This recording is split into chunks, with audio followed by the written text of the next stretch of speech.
Today, we're talking about something that's key to reaching your business goals, understanding the skills that you need and figuring out how to go about developing them. Hey everybody, Shanice here, your favorite corporate escapee, and I want to talk to you a little bit about my personal journey as far as figuring out what skills I needed and going about to grow those and really hone those specific skills.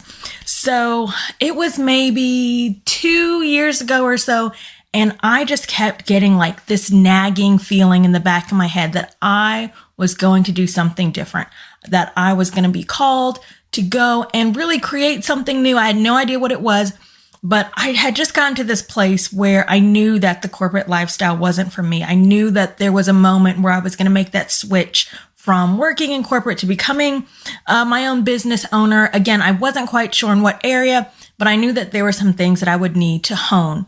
And I remember kind of, sitting and taking stock of the things that I did well, the areas where I needed improvement. And I told myself, no matter what, being better at public speaking would be something that I wanted to invest in.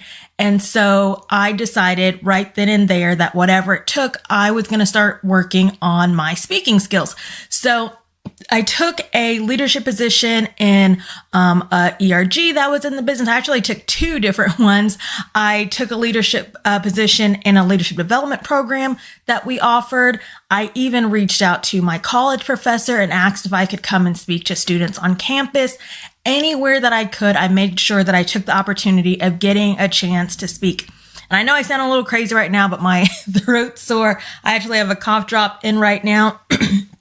Because I think, unfortunately, I'm losing my voice, but I took time back then and really honed my public speaking skills. Again, I didn't necessarily know where I was going to land, what I was going to be doing, how I was going to be doing it, but I knew that no matter what, my public speaking skills would be a benefit for myself, and that decision has played out in spades. So really want to encourage you guys today, go ahead and start taking stock of the skills that you have. Begin that process of self-assessment. You don't want to wait until the day before you're ready to launch your business to say, where can I improve? Go ahead and do that today. And when you think about it, that journey of becoming a business owner for a lot of people begins with that self-assessment, begins with self-awareness, begins with determining, where are areas that I personally want to improve. Oh, and by the way, how can I help others improve as well? I truly believe that some of the best teachers, some of the best people who serve others are the ones that aren't afraid to take that time to learn and grow themselves. And when you stop and think about it, the more that you focus on the right areas, you can save time, you can save money, you can save energy, and really position yourself as a leader in whatever area of business you find yourself in down the line. So self-assessment is huge when it comes to beginning to build your business, figuring out how to be better, and making sure that you're honing your skills. And everybody has valuable skills. But I'm sure if you were to stop and think, how can you make these skills even bigger, even better? How can you make sure that these skills have an even stronger reach in the spaces that you're trying to support and you're trying to make moves in? So a couple questions that I want to put forward to you guys as you're thinking about these skills. The first one is for you to go ahead and take inventory of your current skills. If you haven't already, what skills have gotten you to where you are today, and what do you do already really, really well? So go ahead and just kind of reflect on those questions and think about it. And for me, I was really good at sharing my story. I was really good at just talking to people, and I would have individuals come to me and say, hey, when you start talking about your journey into leadership, or when you start talking about a specific skill or helping me, you just, your face just lights up. Everything seems brighter, and your passion for storytelling and talking to people and encouraging people really shines through. And so for me, knowing that my ability to encourage people, my ability to motivate others, was something that was seen even in those moments. I really wanted to hone in and lean into those skills and make sure that I was developing those skills to the best of their potential. So you probably already have a list. Go ahead, write those down as you go throughout your day. What is it that people come to you and say, whoa, that was really great? Or, oh my goodness, I didn't think about it that way. Or, wow, I can see a real difference when you do this versus when somebody else does it. Go ahead and take stock of those and really take inventory of the things that you do well and where your skills already lie. The second thing that I would encourage you to do is identify those gaps, right? So what areas do you feel less confident in when it comes to reaching your business goals? Now, this one can be a little bit tricky. And the reason I say that is because you're going to run into some instances where these are going to be skills where you yourself need to hone, you yourself need to perfect, and, really take the time to understand these. Or these may be skills where you're able to partner with somebody else to maybe have them support you in that particular skill. So make sure you're really understanding where the difference lies, right? So there's some things you can't get away from, right? So for me, talking and speaking to people, can't get away from that. Something I'm going to have to do.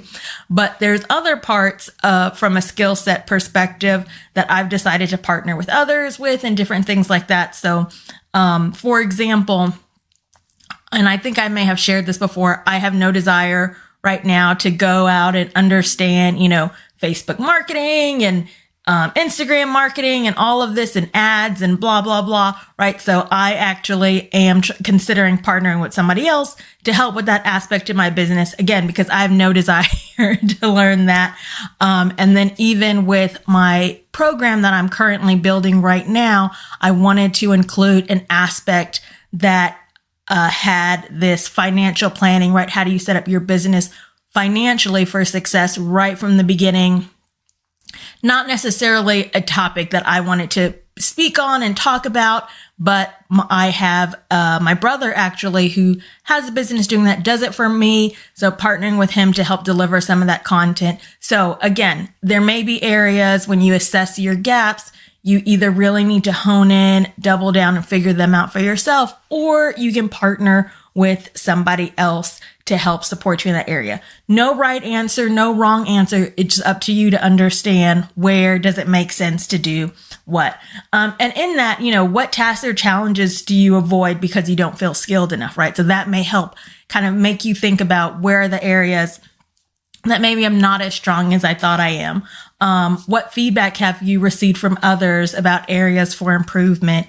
One of the things that I found myself needing to improve on when I was in the corporate world that I knew could help me as a business entrepreneur is really in the idea of developing strategies. I am somebody who is very much that dreamer, that visionary. I can see the big pictures. I can look at a situation and know what I want the end result to look like. And I can articulate that very, very well. But sometimes breaking it down into the steps to get there, sometimes that kind of befuddled me a little bit. So one of the things that I did is I actually went back to school and got my master's in business leadership. And that was a big focus of my program that I did at Lipscomb, was building that business strategy and understanding how to create these really strategic frameworks for businesses. And that helped me a ton in corporate, has helped me a ton in my own business, and now knowledge that I help pass on to other people that I serve and support. So think about that. And then the last thing around that is defining the path forward. So when you're thinking about, hey, here's my skills I have, here's my potential gaps, ask yourself, what would mastering these skills allow you to achieve in your business? So that kind of ties back to that second question where you have to start thinking, are these skills that I need? Are these skills that I need to partner with? Are these skills that I maybe just need to, pay somebody else to do, for example? But really take stock, because at the end of the day, we only have a limited amount of time, right? I would love to learn every single thing in the world, but we all have limited time. So what's going to provide you with the most value for yourself, for the people that you serve, for you to hone in versus for you to partner or pay for those particular skills. And when you think about that, what steps can you take to start improving? And everybody learns different. I don't think that this is a one size fits all, but really take time to understand, how do you enjoy learning, and how can you go about to tie in what you need to know, how you like to learn, and create a path forward for yourself. So for some, that may be a book. For some, that may be a podcast. Maybe you partner with somebody and have a mentor type relationship. Maybe you take classes. Maybe you just jump in and, kind of like I did, reach out to a professor and say, hey, do you have opportunities for me to come and speak and just get, that speaking experience under my belt? But whatever that is, be very, very thoughtful, be intentional, training, developing, working on skills. It's not something that just, happens automatically. It tends to be something that we have to figure out, how can I make this a part of my day, a part of my life, a part of my week and cadence? And if you don't do that, it tends to take the back burner. So when you're planning out your week, set aside some time to work on these skills. It will pay you off in spades. So again, take inventory of your current skills, identify the gaps, define that path forward. I'm so excited to see how these skills help you in the future. And here's the nice thing too. If you're still in corporate, you may have opportunities that you can leverage to work on these skills. Don't be afraid to work on your skills for your business opportunities in a corporate setting. I mentioned where I took on 2 different leadership roles where I had to present every single week in order to work on my speaking skills. When I was in my corporate job, I took advantage of their educational grants to help pay for my master's program. So leverage those. If you are still in the corporate world, don't feel like, I have to wait until the last minute to start working on these skills. There's so many ways that you can work on these skills now, and use them for the future. So, really quick takeaway from everybody that I want to call out. Self-awareness is great, but action is where the magic happens. So, I challenge everybody to choose one skill to focus on this week, right? Monday, so beginning of the week. So choose one to focus on this week and commit to a small, actionable step for improving it. So it doesn't have to be, hey, I'm going to do 29 presentations today and tomorrow. It can be, one small, I'm going to do a 5-minute presentation. I'm going to make sure to raise my hand and ask a question in 3 meetings this week, right? But figure out what a small actionable step is that you can take towards this. Look for opportunities to practice in real life if you can. Don't just rely on theory, right? So I didn't just read books on how to speak well or how to have a great presentation. I got out there and did it. And honestly, for me at least, that taught me more than I feel like any book could have. But again, everybody learns different, but really, if you can find those real life applications, they're great. And don't forget the power of a mentor, right? Find somebody who's already mastered that skill set and learn from them. So hope that everybody has a great day.